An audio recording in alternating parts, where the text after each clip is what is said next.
Hey there, just want to do a video on my Escalade, 2005 Escalade. I just got done doing a bunch of stuff on the front end. What did I do? Well, on the way home from a long road trip a couple weeks back, taking a right turn, I heard this really nasty grinding sound, and I thought it was my CV axles, but as it turned out, it was actually my driver's side wheel bearing was fried. So I decided that I was just going to, because I'd replaced the wheel bearings once in this already, and a lot of this stuff on here looked like it was really beaten, worn down. So I replaced the upper control arms, the CV axles, the inner and outer tie rods, new ball joint under here, lower ball joint, and the hub assembly here. Oh, and I also replaced the stabilizer links. I think that pretty much covers it. The purpose of this video, though, is to talk about one of my major roadblocks in doing this. The first major roadblock was these upper control arm bolts. They were totally frozen and seized in place, both of them on both sides. If you look, you can see this is a flat nut here, and it's got these alignment guides that notch into this flat part. So you can't turn this bolt more than the amount that this alignment guide turns. So I was at a loss how the hell I was gonna get those out. I don't have a torch, I can't cut it out. I tried heating it up with propane and MAP and pounding them out, heating it up as best as I could, and they wouldn't budge. So I ended up having to cut them out, which took a long time, but it had to be done. The driver's side took a lot longer because it was a learning process while I was cutting them out. I'll show you what I did.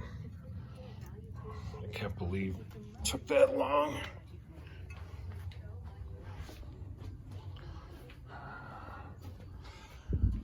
Let me wet my whistle. Coors Banquet, just like Cobra Kai.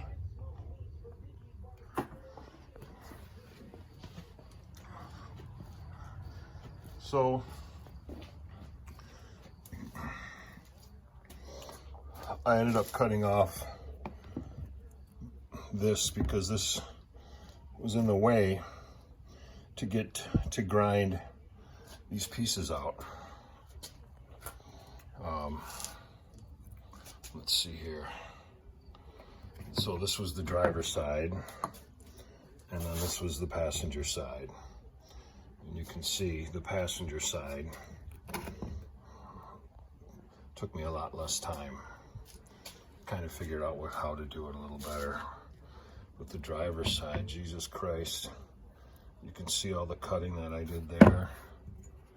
Here, I had to essentially cut it out twice, one on each side of the inside of the bracket, so that the centerpiece would remove, and then I can just tap out the bolt on one side and the end of the nut on the other side.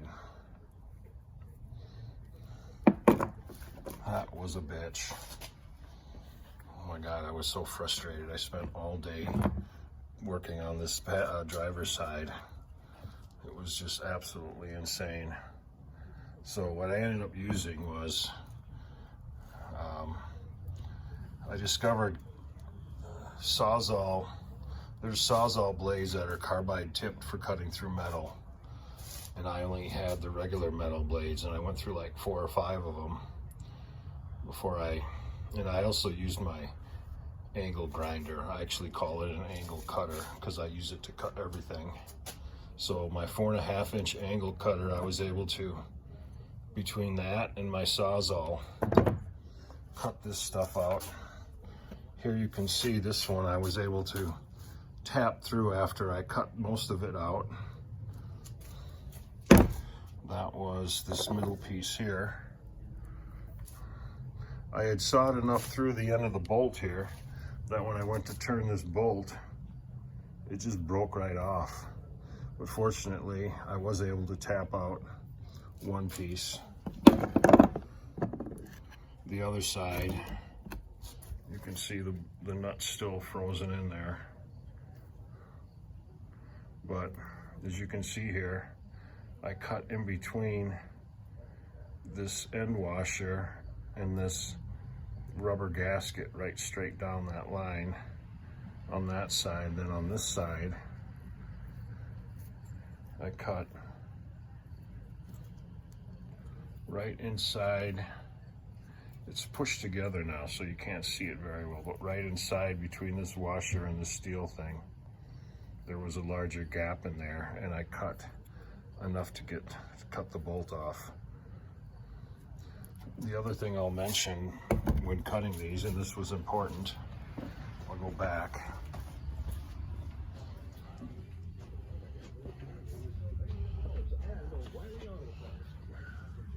You can see these alignment guides here.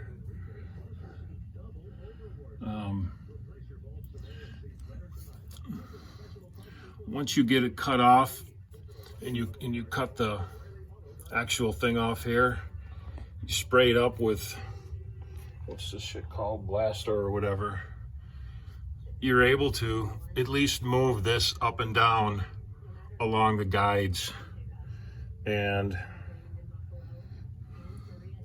I forget which way it is, but I think if you pull up the guides to the very end, it actually pulls this piece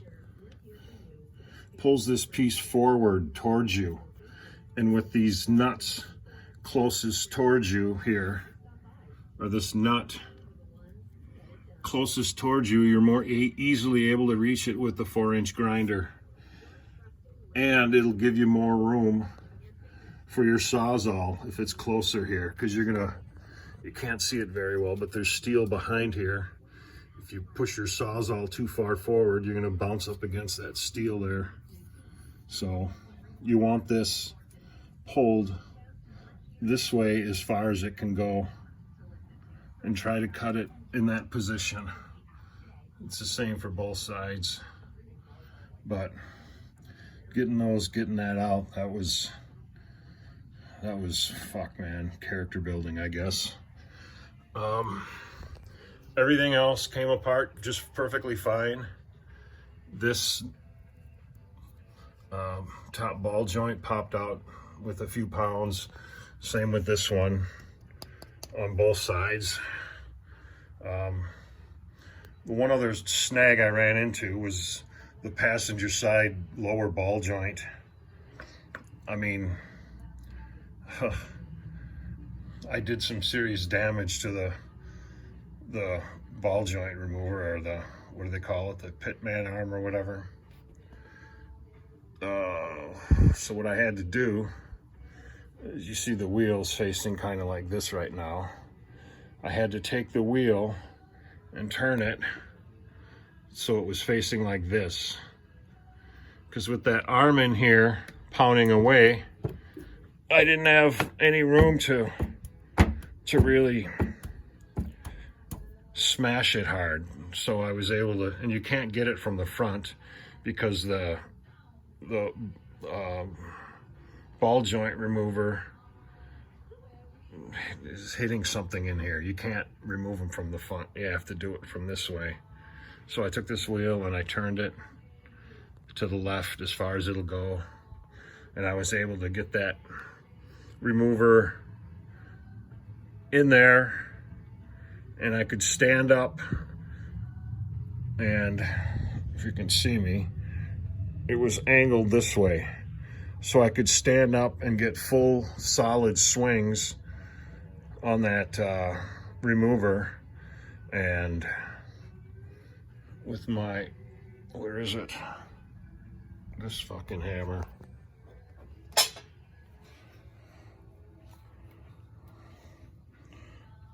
couple of full swings with this, 4 or 5, 6 maybe, and it finally fucking popped. I was actually contemplating cutting it off, but that would have been a fucking nightmare. I just couldn't get it until I did that. This went fine, inner and outer tie rod. I had to buy this big fucking wrench here. You need a crescent wrench like this to get it off. My 12-inch right here, this wasn't big enough.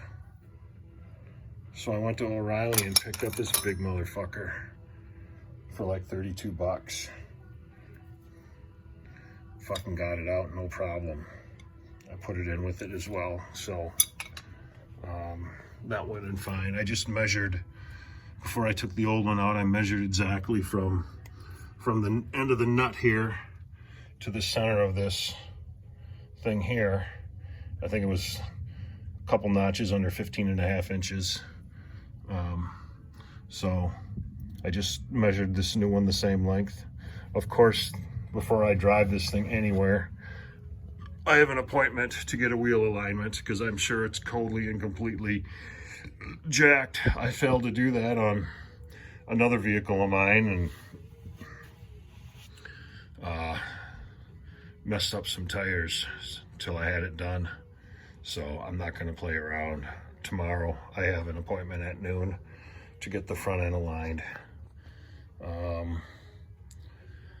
Anything else?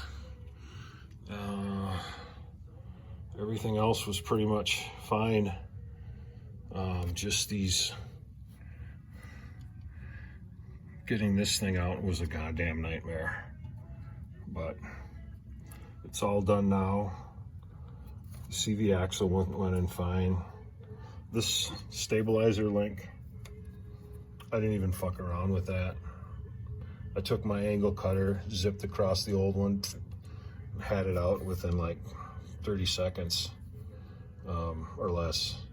So don't even try to mess around with that. Just zip the old one out and the old one goes in just fine. You're gonna have to, when you put it in, jack up this assembly here so it's the right height for you to get the bolts on and stuff.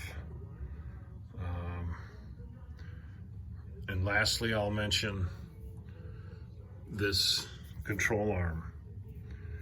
When you pop this lower ball, or this upper ball joint here, the lower control arm will snap up almost to even length, even up here, maybe even a little bit higher, but something like that. So when you put this on, this control arm, when you replace it, you have to jack this whole thing up all the way until this piece here is touching here. Position it so it's level or a little slightly higher than level, and then tighten down these 2 bolts here, this one and the one on that side, with these alignment guides set similar to what they were set before. But the reality is you're just doing that to get it close. You really need to, if you change your tie rods or your upper control arm, you really need to take it in for an alignment. Otherwise you're gonna go through tires like crazy. That's about it. If anybody finds this useful, feel free to click like. Thank you.